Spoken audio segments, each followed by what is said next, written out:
വിശുദ്ധ കുരിശിൻ്റെ അടയാളത്താൽ ഞങ്ങളുടെ ശത്രുക്കളിൽ നിന്ന് ഞങ്ങളെ രക്ഷിക്കണമേ.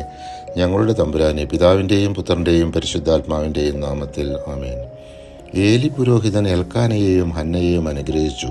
കർത്താവിന് സമർപ്പിച്ച സാമുവേലിനു പകരം അവർക്ക് വേറെ സന്താനങ്ങളെ ദൈവം നൽകട്ടെ എന്ന്. കർത്താവ് ഹന്നയെ കടാക്ഷിച്ചു. അവൾ ഗർഭം ധരിച്ച് 3 പുത്രന്മാരെയും 2 പുത്രിമാരെയും പ്രസവിച്ചു. ഏലി തൻ്റെ മക്കളുടെ പാപഭാരത്താൽ അവരോട് പറഞ്ഞു, മനുഷ്യൻ മനുഷ്യനോട് പാപം ചെയ്താൽ ദൈവം അവനു വേണ്ടി മധ്യസ്ഥം വഹിക്കും.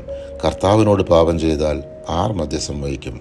പക്ഷേ അവർ പിതാവിൻ്റെ വാക്ക് കേട്ടില്ല. കാരണം അവരെ നശിപ്പിക്കാൻ കർത്താവ് നിശ്ചയിച്ചിരുന്നു. 1 സാമുവേൽ 2-ാം അധ്യായം 25-ാം തിരുവചനം. കർത്താവ് അയച്ച ഒരാൾ ഏലിയുടെ അടുക്കൽ വന്ന് പറഞ്ഞു, ഇത് നിനക്ക് അടയാളമായിരിക്കും. എനിക്ക് വേണ്ടി വിശ്വസ്തനായ ഒരു പുരോഹിതനെ ഞാൻ തിരഞ്ഞെടുക്കും. എൻ്റെ ഹൃദയാഭിലാഷമനുസരിച്ച് അവൻ പ്രവർത്തിക്കും. അവൻ്റെ കുടുംബം ഞാൻ നിലനിർത്തും. എൻ്റെ അഭിഷിക്തൻ്റെ സന്നിധിയിൽ അവൻ നിത്യവും ശുശ്രൂഷ ചെയ്യും. 1 സാമുവേൽ 2-ാം അധ്യായം 35-ാം തിരുവചനം. ഏലി ഒരു ദിവസം തൻ്റെ മുറിയിൽ കിടക്കുകയായിരുന്നു. സാമുവേൽ ദേവാലയത്തിൽ ദൈവത്തിൻ്റെ പേടകം സ്ഥിതി ചെയ്യുന്നതിനരികെ കിടക്കുകയായിരുന്നു. അപ്പോൾ കർത്താവ് സാമുവേലിനെ വിളിച്ചു, സാമുവേൽ, സാമുവേൽ. എന്നാൽ സാമുവേൽ കരുതി ഏലി തന്നെ വിളിച്ചതാണെന്ന്. അവൻ ഏലിയോട് ചോദിച്ചു, അങ്ങ് എന്തിനാണ് എന്നെ വിളിച്ചത്?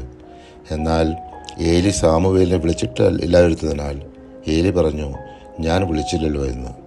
ഇപ്രകാരം തന്നെ 2-ാമത്തെ പ്രാവശ്യവും സംഭവിച്ചു. 3-ാമതും കർത്താവ് സാമുവേലിനെ വിളിച്ചു. അവൻ എഴുന്നേറ്റ് ഏലിയുടെ അടുത്ത് ചെന്ന് പറഞ്ഞു, അങ്ങ് എന്നെ വിളിച്ചല്ലോ, ഞാനിതാ വന്നിരിക്കുന്നു. കർത്താവാണ് ബാലനെ വിളിച്ചതെന്ന് അപ്പോൾ ഏലിക്ക് മനസ്സിലായി. അതിനാൽ ഏലി സാമുവേലിനോട് പറഞ്ഞു, പോയി കിടന്നുകൊള്ളുക. ഇനി നിന്നെ വിളിച്ചാൽ കർത്താവെ അരുളി ചെയ്താലും അങ്ങയുടെ ദാസനിത ശ്രവിക്കുന്നു എന്ന് പറയണം.